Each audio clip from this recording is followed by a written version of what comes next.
fusion as a serious concept is a lot newer than many of our other power sources, and has progressed neither particularly faster nor slower than most of them. Just an example, solar power, itself an example of harnessing fusion from the sun, has only recently become economically viable as a primary power source. Back when I was a kid in the 1980s, we really only saw photovoltaics on very low-energy, portable devices like calculators, as it was very expensive and inefficient. It was not new technology then either. Way back in 1876, it was found that you could generate electricity by exposing selenium to sunlight, and Charles Fritz made the first solar cells in 1883. So it took over a century before we even had good enough solar to consider commercial usage of it. It was also half a century after those first solar cells before we even knew what fusion was. And before that, we thought the sunlight running those primitive solar cells was caused by gravitational collapse. We had our first working artificial fusion source a mere generation later with the hydrogen bomb in 1952.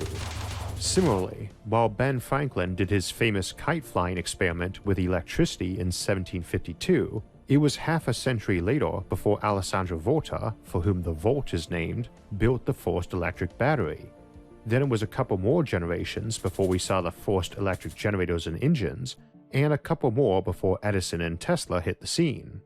Considering how hard it is to experiment with fusion, something which only naturally occurs in the heart of stars, it isn't all that surprising that we still don't have a working fusion reactor less than a century after we even realized such a thing as fusion existed.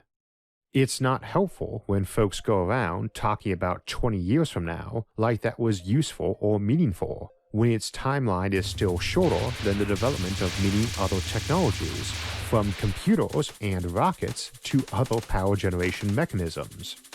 The other big issue is that you need large, high-tech, and expensive facilities just to experiment with fusion in a serious way, which usually means anytime you learn something new from an experiment, you need around 20 years just to digest and theorize about that new data, draw up a new experiment, pitch a grant proposal for major government funding to build new massive and expensive facilities, and then build them before you can get your next set of data to refine your models, rinse and repeat. Now as to the mechanism, there's a bit more to it than hydrogen slamming together and turning into helium at millions of degrees.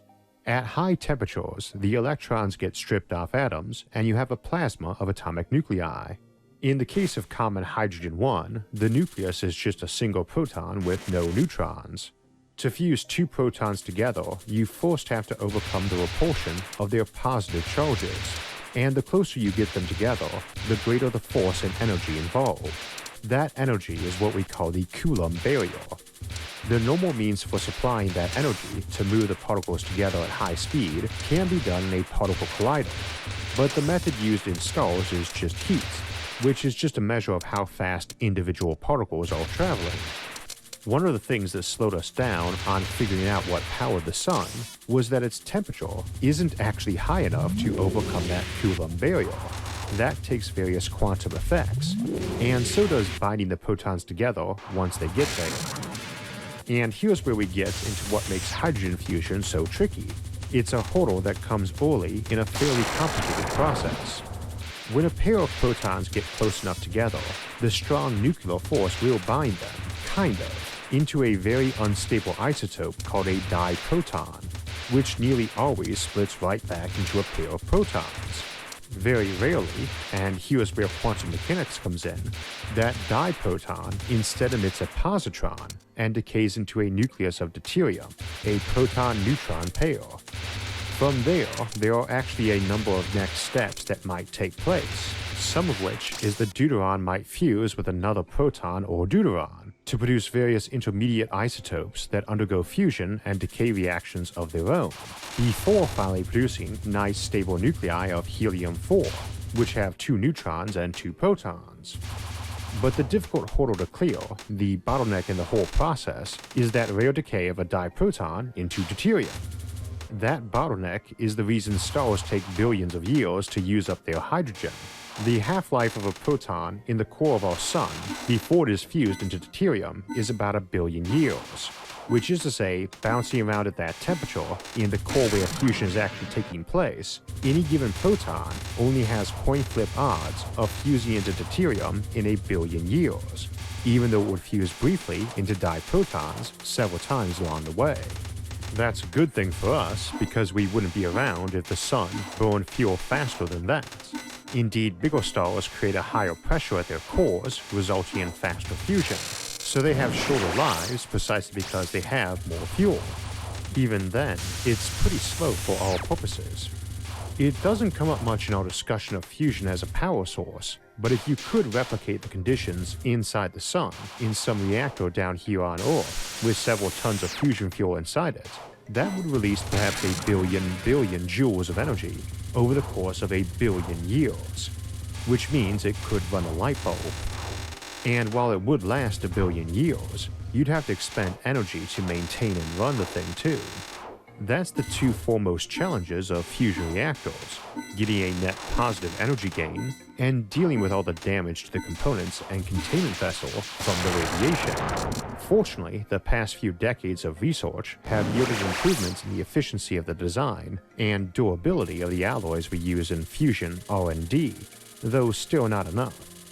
But again, such a reactor doesn't interest us much as a power source, any more than an H-bomb does. So we need something that can run a lot hotter.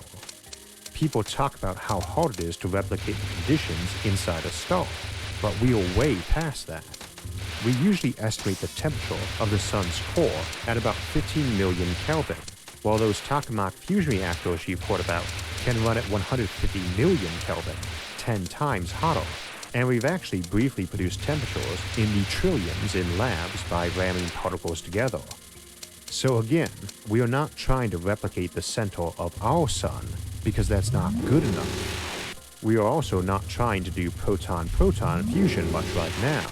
The default approach is to use deuterium or tritium, hydrogen isotopes with a proton and 1 or 2 neutrons, or helium-3 with 2 protons and 1 neutron, or lithium, which has 3 protons.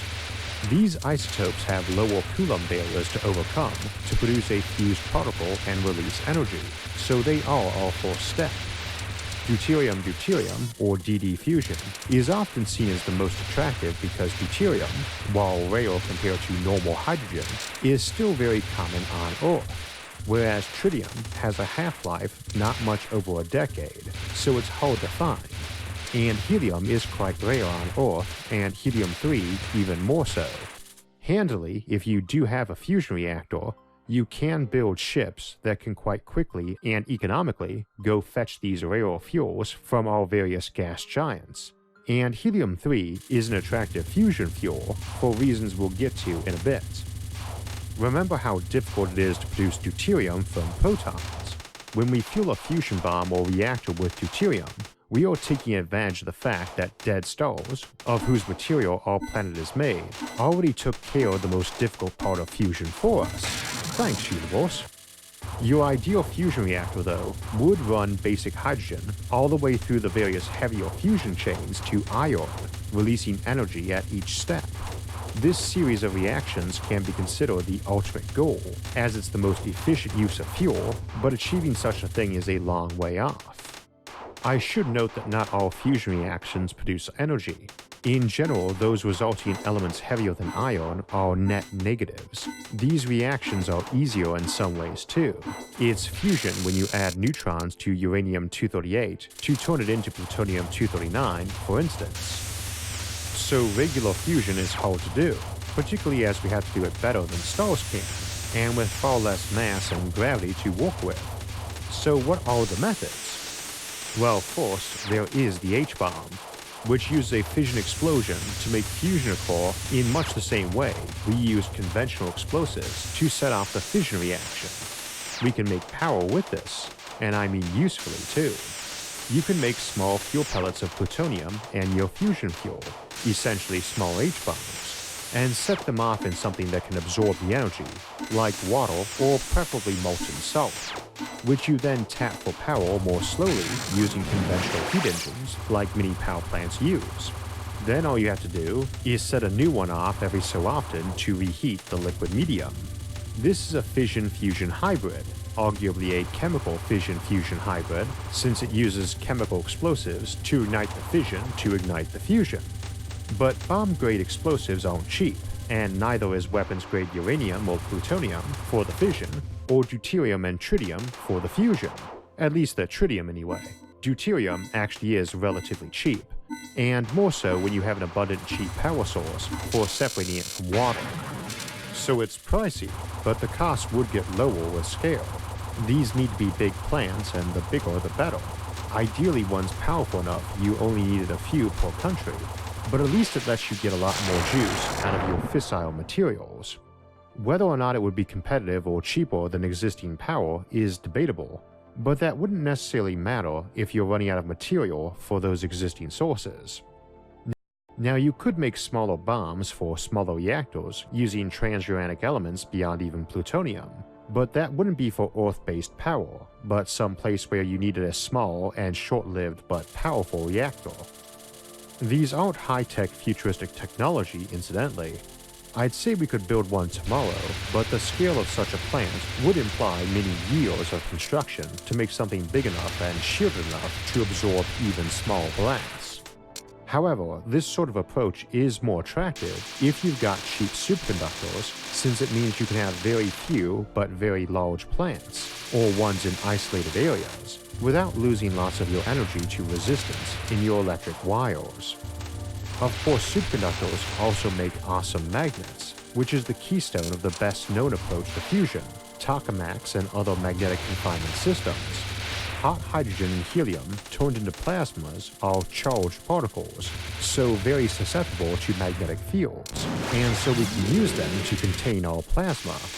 This is important because that plasma needs to be hundreds of millions of degrees, and even our best alloys can only handle thousands of degrees, so if the plasma could touch the containment vessel, it would slag the whole thing.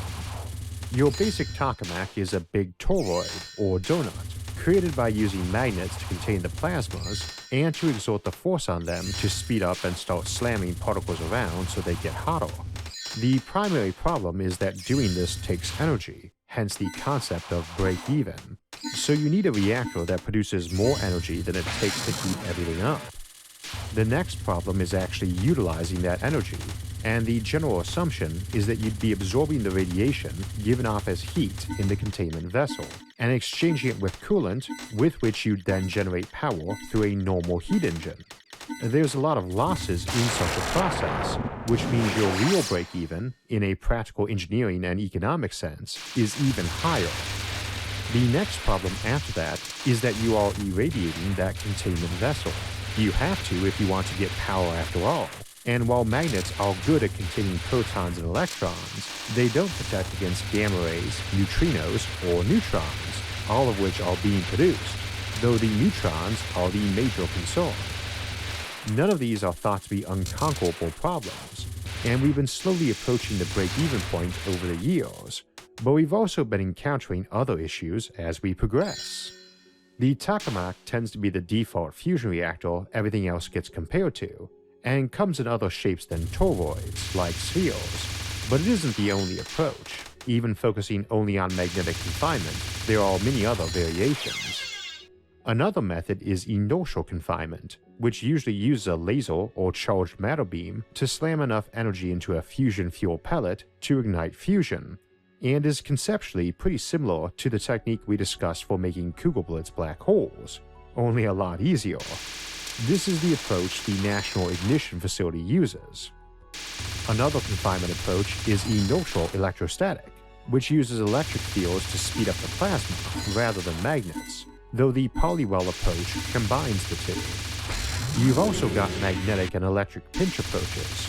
A pinch, in this context, is where you get some electric filament, such as a plasma, and compress it magnetically. And you actually see this in the sky a lot with lightning bolts and the aurora. There's a few types of pinch designs, but the main one is the Z-pinch. which you might recognize from the Z machine, or Z Pulsed Power Facility at Sandia National Labs. This is also an example of pulsed power, same as the H-bomb route, where the idea is to produce it in quick enough bursts that it's essentially continuous for practical applications. There are many other methods, but I'd like to get on to the practical impact of fusion, so we'll skip them, though I don't want to imply their omission reflects badly on them. While the idea of cold fusion has a deservedly shady reputation, a lot of other fusion experiments get tainted by association with that, usually unfairly. The last thing I wanted to mention real quick is helium-3 and aneutronic fusion. Most fusion approaches produce a lot of neutrons which damage and irradiate things, and we don't want that if we can avoid it. Helium-3 produces a lot less neutrons in its various fusion chains like helium-helium, helium-deuterium, or helium-lithium. It's harder to do than various deuterium and tritium reactions, but it would permit longer-lived and lighter reactors, which makes it especially tempting for spaceship engines. There is very little helium-3 on Earth, and the Moon isn't really a great source of it either, due to its very low concentration in the regolith. But there's plenty of it out in the gas giants, and that could easily drive colonization of Uranus and Neptune, as we discussed in Colonizing Neptune, as they have the highest concentrations and plenty of deuterium too. The key thing is you don't need much of it on the Earth or the Moon to start using it, since the moment you have a fusion reactor good enough for a spaceship, you've got a spaceship that can easily run back and forth to Neptune to collect helium-3, and a reactor that can easily power refineries and habitats around those gas giants, far from the sun. Indeed, it's good enough for interstellar travel too, potentially allowing speeds of 10 to 20% of light speed, though more realistically, probably less than that. Check out Atomic Rockets if you want a detailed breakdown of the various hypothetical fusion drives. Winchell's website goes into the details without bogging it down in technospeak. Obviously, the biggest application for fusion, normal or aneutronic, is power generation, since down on Earth you don't care about power-to-mass ratios. Fusion rockets are the other, as we just mentioned, but it's not so good for ground-to-space ships, because while you can accelerate slowly in space, which fusion is really good at, you really need high thrust to get out of an atmosphere, and your default high-efficiency, high-power fusion torch drive does not radiate its containment vessel to warm it up and run a heat engine or superheat some propellant, but rather it dumps all that hot plasma out the back as the propellant, which is decidedly unhealthy. Not that standing in a normal rocket flame is very healthy either, but a super hot plasma exhaust with lots of gamma rays and neutron flux is a whole new level of hazardous, especially considering such ships probably need to be quite large too. They also might not be great for power generation in space, at least not reasonably near the sun. Fundamentally, while fusion is very energy dense, fusion power is really not. You're heating something up to run a normal heat engine, and in space you could achieve the same thing by taking a bunch of thin parabolic mirrors and aiming them at some working medium. Considering how cheap a mirror is, how much sunlight there is, and how much empty space there is to put the mirrors in, you are probably going to find it's cheaper in the inner solar system, in terms of both money and mass for stationary power generation, to just use solar. Though as with every power generation method, there's likely to be occasions where one system outperforms another for a specific use, even if in most other cases it does not. Now down on Earth, what's the advantage? First, you're not beaming any energy down from space, as we discussed in power satellites, or dealing with clouds or nighttime for ground-based solar. Second, even if you are limited to deuterium or even helium-3 and tritium, you're going to get a lot more energy from those stockpiles on Earth or throughout the solar system than you would from chemical or fission fuels. There's no such thing as a truly renewable power source, but we count the sun as the next best thing, and fusion parallels or beats that. It also doesn't generate the highly radioactive waste that fission does, though I should note that the fear of radioactive waste from fission, especially with modern methods, is decidedly exaggerated. It also doesn't produce carbon dioxide, nor does extracting deuterium from ocean water cause any ecological issues associated to mining. In fact, since carbon dioxide from fossil fuels is produced by adding oxygen to hydrocarbons and producing water and carbon and energy, it's worth noting that you can run that process backwards, just paying energy to do it. That's not advanced science. Sucking carbon dioxide and water out of air to make hydrocarbons and oxygen in reverse is quite easy. It's just going to take you more energy than you'd get by burning it. But if you've got a huge source of energy, though not a mobile one, you suddenly can start making gasoline out of air as a nice compact, carbon-neutral power source. Chemical fuels are awesome ways of generating power compared to even our best modern batteries. So if you can synthetically produce a cheap, unlimited, and ecologically safe supply of them, the impact would be huge. It could be carbon negative too, since you could dump that carbon out of the air into mine shafts, or maybe make diamonds or graphene out of it. Needless to say, those are valuable to us too, but diamonds might be energy prohibitive to mass produce as a construction material, unless you have good fusion reactors. There's also aluminum though, and for that matter steel. Aluminum is awesome stuff for building many things, but cost prohibitive because it takes a ton of electricity to make. Similarly, while you do need carbon for steel, the main use of it in steelmaking is for heat, so fusion lets you make both cheaper then. And if you are using it to run carbon sinks, it lets you get away with using concrete to your heart's content without carbon concerns.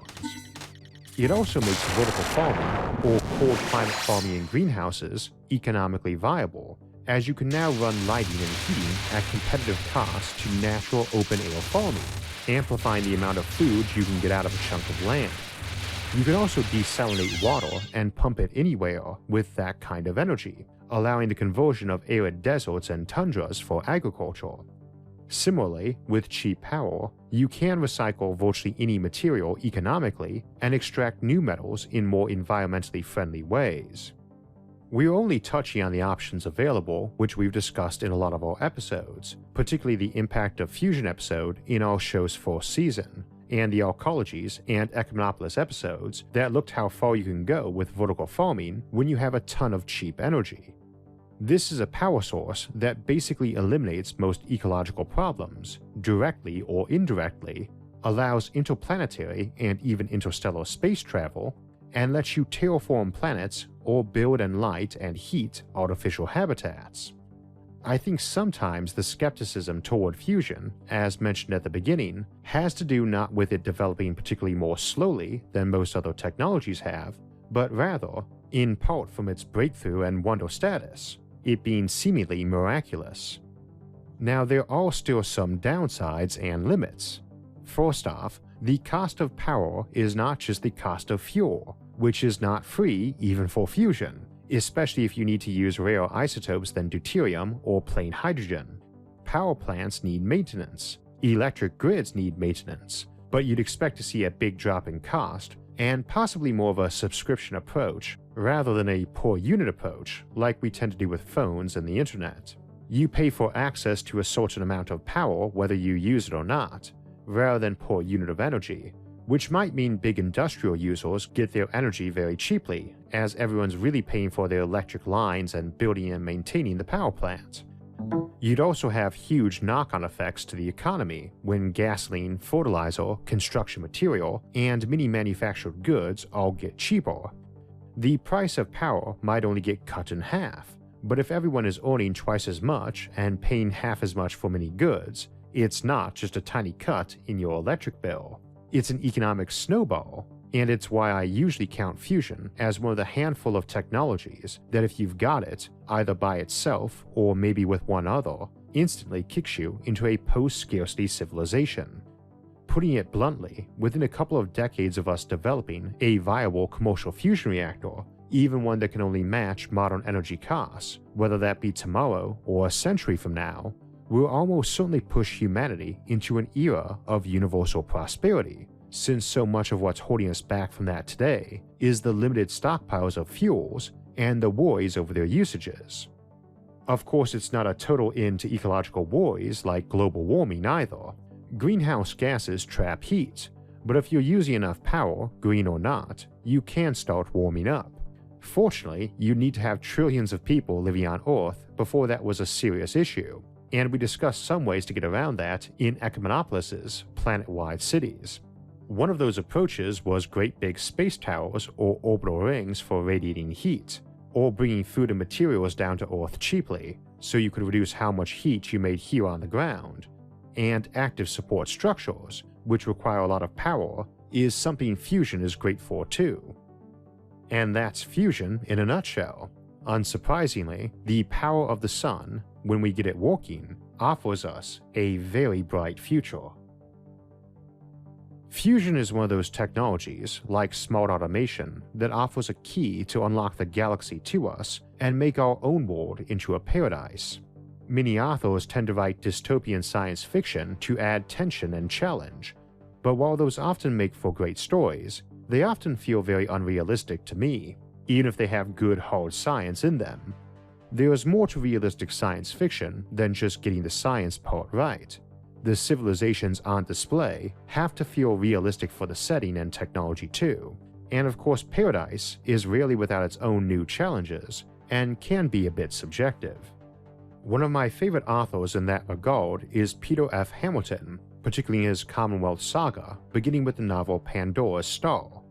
Set in the 24th century, the book shows us many fantastic